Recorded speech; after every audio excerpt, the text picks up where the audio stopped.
Another year, another self-depressing update. On reflection of what I have uploaded to the channel, it feels like I've done way more than not last year. I've talked about an obscure show with hamsters and guinea pigs as the focus. I uploaded the rest of the Sodor story's audio adaptations that were already completed. I had beaten an insane champion fight in the worst Pokemon game ever made, just as a bit of last-minute filler, but, astonishingly, I legitimately cried of nostalgic memories after reviewing some Barney the Dinosaur tapes.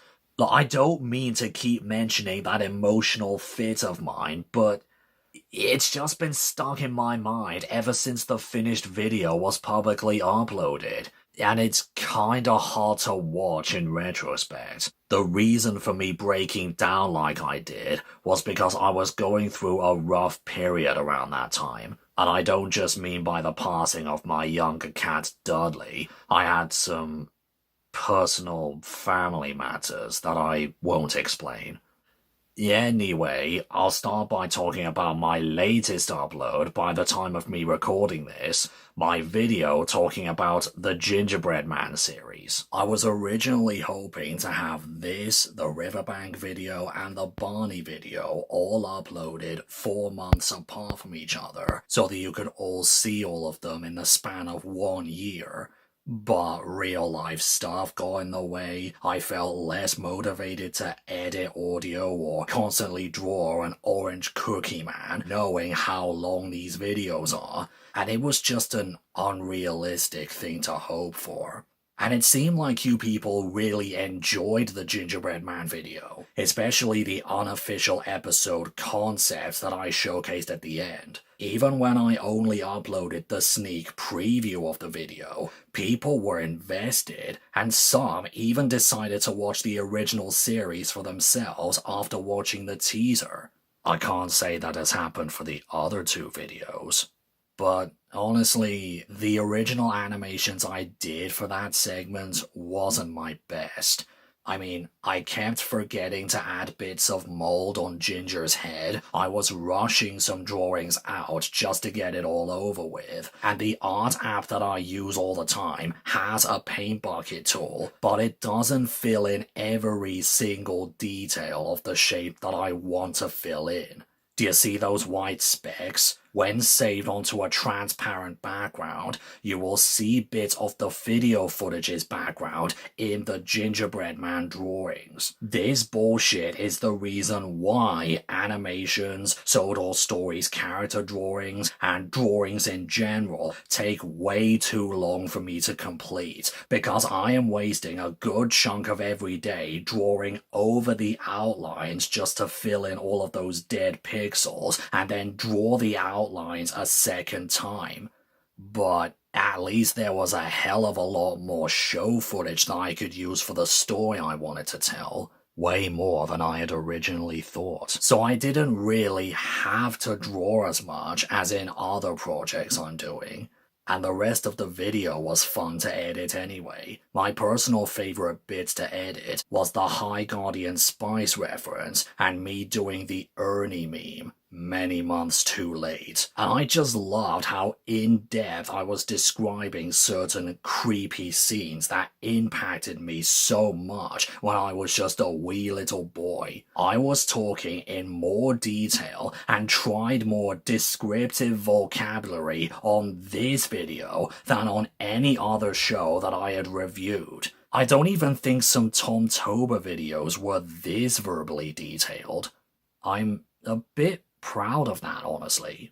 Speaking of reviewing old videotapes, I'm currently making plans of what the next one shall be.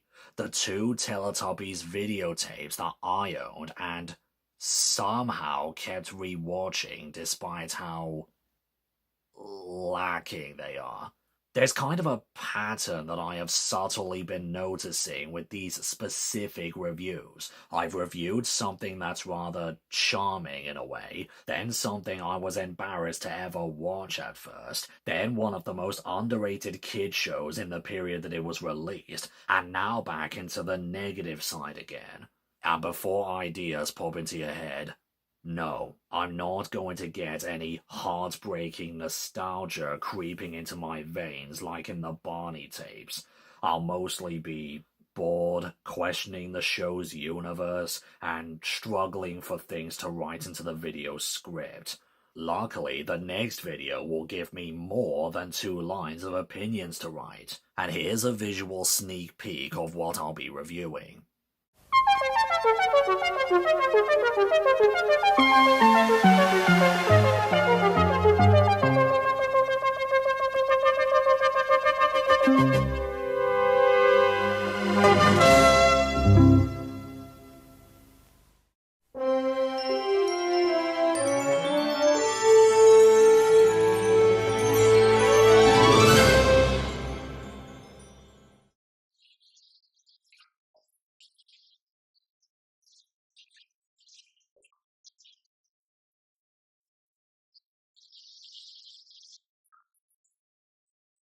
If you know that's what I'll be covering. I haven't started writing the script for either one of these videos yet, but once I eventually find the motivation deep in that haystack to watch 2 straight hours of the Teletubbies, then I'll soon be at work. This video may or may not include a few bits of filmed camera footage too, including me trying to recreate the windmill summoning scene from every episode of the show in my own style. I don't know, if I have the free time and if the weather is kind to me, we'll see what happens. In the last update, I said I would remake my top 20 Super Sentai opening theme songs video to a brand new top 25 video in 2026. Yay! Yay! もうみんな盛り上がっていこうよ。Well, there's a bit of a snag with that. The video is going to be made with the intention of celebrating the series' 50th anniversary, but the actual date will be in 2025, not 26. This is evident in the teaser trailer for the next season, #1 Sentai Gozuger. Not only does it have its own commemorative logo for the anniversary, but it lists that Gozuger is officially the 50th Sentai team, after separating Lupin Ranger and Pata Ranger from the same season as 2 different teams. Which is weird because ever since, Gal Ranger or something, they have always made the anniversary episodes, movies, or legacy gimmicks, you know, the Ranger keys, the Sentai gears, and etc., in seasons released after the actual anniversary. Like, Go Ranger first aired in 1975, but then Gal Ranger's 25th anniversary was in 2001, Bokenger's 30th anniversary was in 2006, Gokaiger as the 35th anniversary season was in 2011, Zyuohger's 40th anniversary was in 2016, and Zenkaiger as the 45th anniversary season was only released 4 years ago in 2021. So, even though it's highly unlikely that Gozuger will be an actual anniversary season, like Gokaiger or Zenkaiger were, that's most likely going to be saved for the 50th season in 2026. You are an idiot! It will still be released in the 50th year, complete with the special logo. So that means I will have to rush the top 25 opening themes video for spring or summer or at some point this year. And hey, unlike last time, I will be including the latest season's theme into the roster, making it 49 theme songs to rank on a list, with 25 being played in full. Tricky. Not just for the ranking placements, but because of copyright. Let's see. I haven't started the animation process of my next Switch video yet. There's just been a lot of stuff getting in the way of that. I have received all of the voice lines I need from Lizzie the Ratical 15, I just need to draw pictures of Callie and Marie on top of them and make a few new backgrounds too. I apologize to her for having to wait this long for a few comedic skits, but I'll work on them when I've got the time. I have played the 5 games I'll be reviewing at least twice by now, but I want to finish the animated Squid Sister skit before I start writing down any review scripts. It's only so I don't do a repeat mistake as the last video, where the animations took so long to finish that my opinions in the actual reviews became immediately dated and irrelevant. After this 4th video, I'll be doing a look-back video, like I said I'd do in the last update, but it will be split into 3 parts.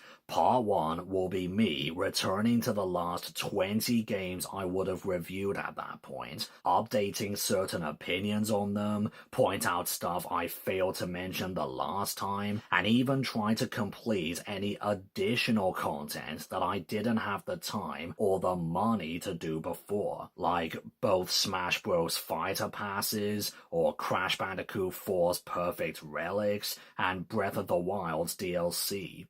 Part 2 will be me talking in great detail and ranking all 96 courses in Mario Kart 8 Deluxe. This will be where I'll finally express my opinions on Waves 2 and 6 of the Booster Course Pass, after only talking about Wave 1 in the actual review of the game. And Part 3 will explain what my ideal Mario Kart 10 will be like, any Nitro course ideas, if any, my choices for retro tracks, item choices, the character roster, and etc. It sounds like a really tall order, all 3 parts, but that's just what I feel like doing at this point. Plus, it'll give you all some extra game review content until I find some voice actors for Pearl and Marina. Not that any of my viewers care when I talk about video games. Speaking of which, I want to be real with you people. I am planning to end this series of videos later on in the future. Yeah, my time reviewing Nintendo Switch games will soon be over. But at this rate, that's not going to be for another decade or so. I have planned things way out ahead, and I will have ended at a fairly round 10th video, and I will have reviewed 50 games overall. I won't tell you all what these future 50 games will be. I want to keep a surprise element in this. But the remaining 6 videos will be hosted by the other 2 beloved pop idol groups of the Splatoon series. After the Squid Sisters hang up their hats, and Claude's voice acting for me, in the upcoming 4th video, I plan to have Off the Hook host the animated transition segments in the 5th, 6th, and 7th videos, and then have Deep Cut host the final 8th, 9th, and 10th videos. The only miracle I'll need is finding voice actors for Pearl, Marina, Shiver, and Fry when each time comes, and writing each of these characters as accurately as possible. One surprising thing that you have all seen in your subscription list and notification feeds this year was me unexpectedly releasing the audio adaptation productions of the remaining Sodor story scripts that I had previously announced I'd release. Well, honestly, after my second cat, Tilly, had passed away the same year Dudley died, I needed to do something to take my mind off it all. I originally wanted to make multiple individual drawings with painted backgrounds and black outlined engines in the foreground, in a similar way to the Railway series books, as demonstrated in my upload of Off to See the World. But with all of these other massive projects I was already struggling to finish, I eventually decided to cut the rope, ditch the individual drawings, and release all of the finished audio files as audio-only adaptations. And this is the route that I want to take any future story uploads. Just write the stories, record myself reading them, add any additional whistles, sound effects, and lines from other voice actors, and put a thumbnail overlay on top.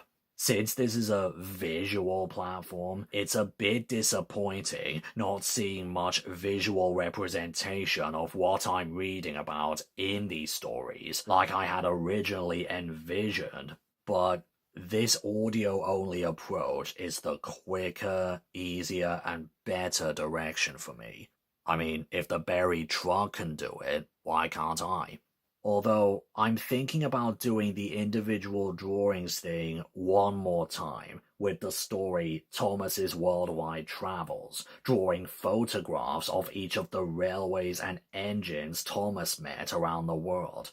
I may do this task for myself, I may not, because I've still got a shit ton of characters and track plans to draw first, but we'll just see what happens. In my uploads of Nia and the Trouble with the Twins and Rosie and the Fire, you may have noticed an introduction where I said branch line bothers and main line mishaps respectively, along with a little speech after each.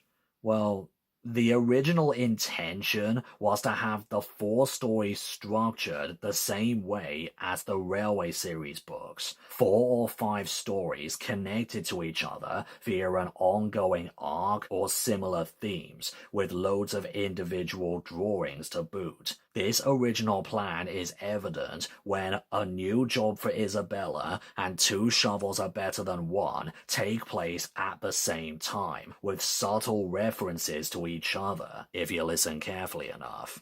I plan to have this kind of 4-story theme structure for my next few new adaptations. My theme ideas are Nia and Rebecca, featuring The Missing Elephant, Nia's First Christmas, Rebecca and the Trouble with Fish, and Making Amends. Surprises on Sodor, featuring The Impatient Bus, James's starring role, Too Much Work for Duncan, Washout, and The Voice from the Undergrowth. New Faces, New Places, featuring The Strange Voice Under the Bridge, Eleanor's Unexpected Passengers, Sandy the Railway Motor Car, and James and Arthur, working title. And some work-in-progress stories that I haven't thought of a title for yet may or may not feature Stafford and the Power Cut, Salty's Lighthouse, the Earl's Railway Museum, Hannah Takes It Slow, and James and Molly? Maybe? I haven't written any of them down yet, they're just ideas that just popped into my head, and I don't know if I'll fall through with them or not. I'll also be making audio adaptations of my rewritten stories of existing terrible Thomas and Friends episodes. If you look on my DeviantArt page, you will see that I have already rewritten Emily's New Coaches, The Old Bridge, Emily's Adventure, and As Good as Gordon, so they will give you an idea of what I'm working on. I'm also deciding to be a little bit different with these specific ones, to have the audio adaptations of the rewritten stories to be narrated by some voice actors in the fandom, reading the stories in their own way. I haven't asked anyone about this yet, since I haven't finished rewriting all of the old episodes yet, but when that time eventually comes, I'll just ask around. A lot of you have also been asking me if I'll include more male VAs in my audio stories, since all of the male roles were all done by me in the uploaded stories. Well, when I've finished writing all of the new stories in my aforementioned arcs, I'll hold a casting call and decide for myself. On the topic of Sodor stories, there's one project relating to it that I'd like to update you on. My 3-part miniseries explaining every single minute detail about this Thomas and Friends headcanon of mine. I have written a good chunk of each script pretty well so far, and I've managed to record all that I have written ready for future editing, but I'm not done yet. Honestly, I'm drawing character pictures and coming up with ideas for Sodor's history at the same time I'm writing these past episodes. For example, after drawing the TV series version of Bertram for DeviantArt as a harmless little throwaway, I suddenly had the idea to add my own take on Bertram into Sodor's stories, but his backstory would be different, and his basis would be based more on one of Wilbert Awdry's mid-Sodor railway models, instead of just being a Duke recolor. And after watching the series retrospective videos from Usual Bloke Luke and The Unlucky Tug, thoroughly analyzing the characters and episodes of the hit era seasons more than anyone ever should, and definitely way more than I had, I've started to gain a whole new perspective on most of the episodes from that era that most fans have considered good. So, because of all of that, I'm also thinking of adding in additional stories to seasons 9 and 10 to my series to either include originally objective hit era episodes or add in a few filler episodes exploring some new, random, or reimagined characters in season 10 or something.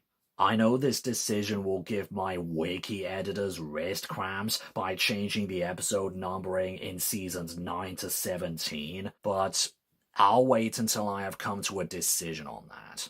Speaking of the wiki, it looks really good so far, with the frequent updates that it receives daily. Every time a new character drawing of mine is added onto the gallery, any additional pages with them are updated instantly. My editors have also taken the dedication of writing down the original episode's scripts down on their respective transcript pages before I can. I am deeply impressed and grateful for these dear souls taking plenty of time out of their own lives every day to edit an entire wiki for some autistic fuckhead stupid Thomas the Train AU. You've honestly put in more into this wiki than I have overall. I'm just deeply sorry that I can't return the favor to all of you.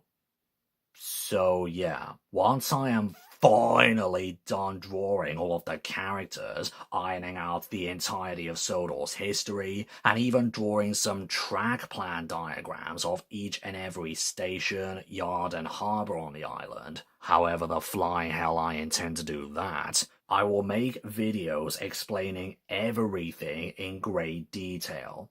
However, due to how long the recording sessions of the uncompleted scripts are alone, I will have to separate each topic of discussions into chunks, just to save up on some storage and space on my iPad.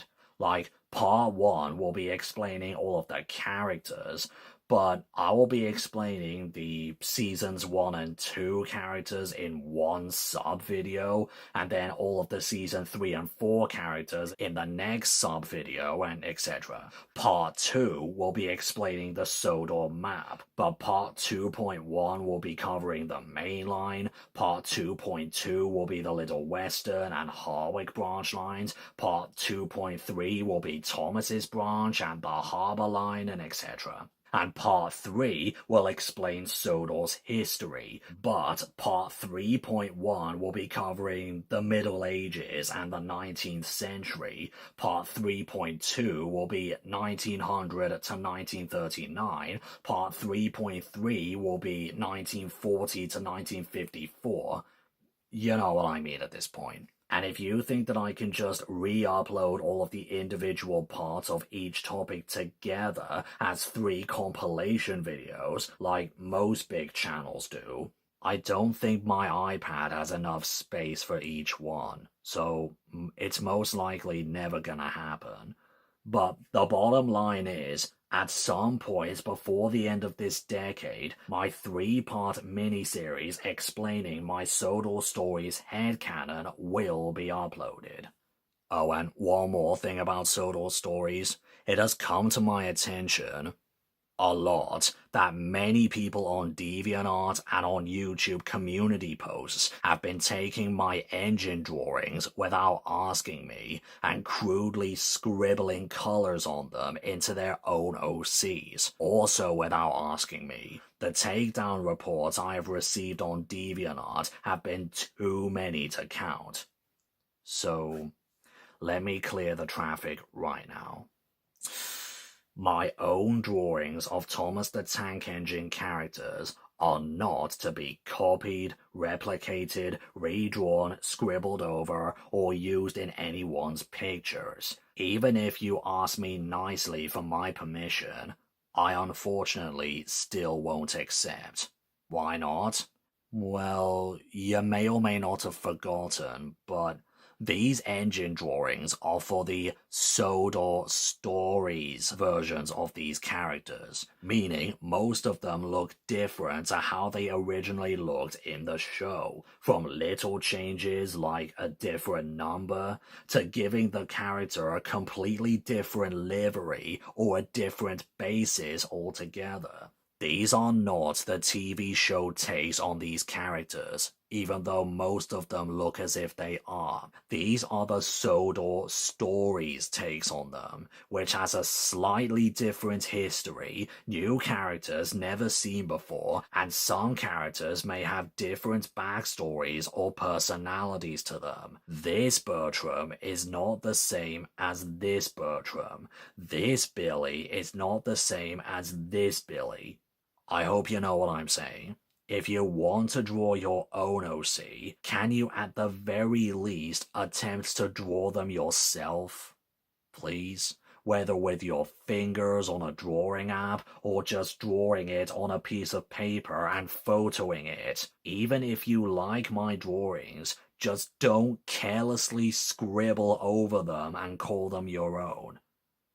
That's all I ask of you. The one and only short I have uploaded on my channel is a teaser for what I'm planning to release this year. A video where I replay and review LEGO Dimensions. Yeah, for those of you who have followed my channel since the beginning, you would have known about my unhealthy obsession with that game when it was receiving new packs and updates. So much so that I made cringy little stop-motion animation videos with the minifigures, with random one-off collabs with voice actors from Casting Call Club.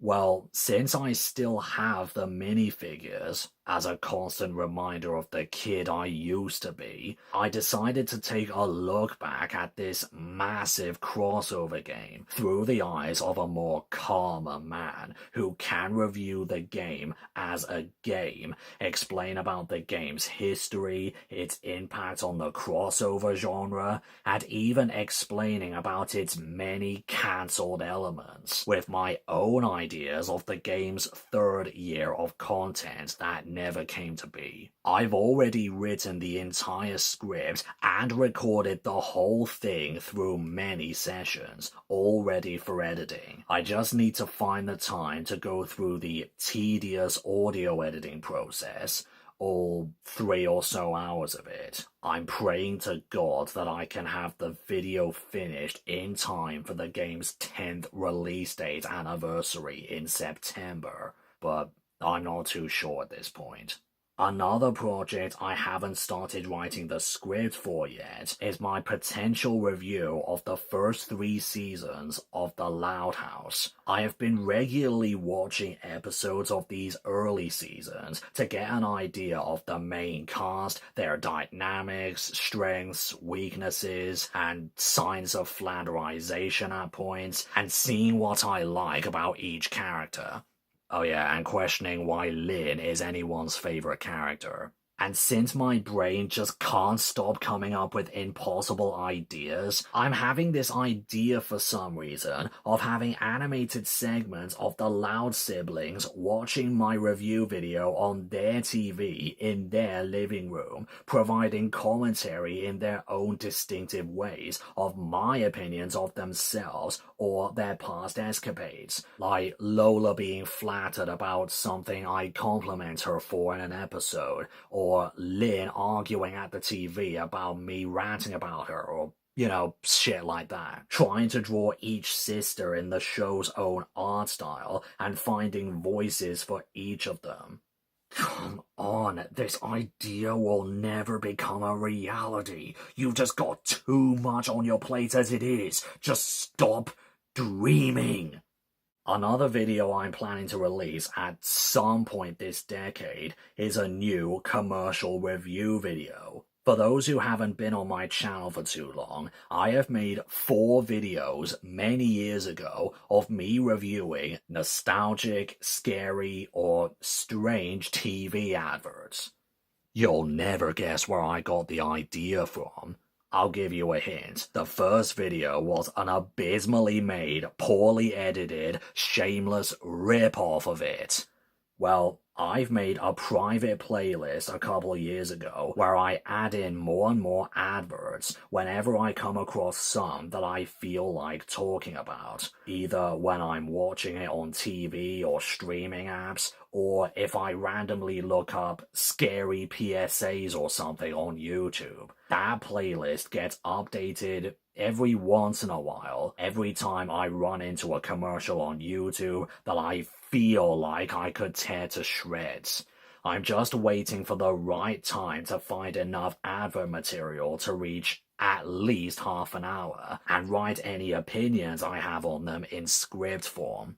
Also, every November, I am always praying to God that Doug Walker doesn't review any of the commercials I currently have in my playlist. Fortunately and unfortunately, he has only reviewed 1 set of adverts in there so far. Spoilers, it's the Superman vs. Nick O'Teen PSAs from his more recent special.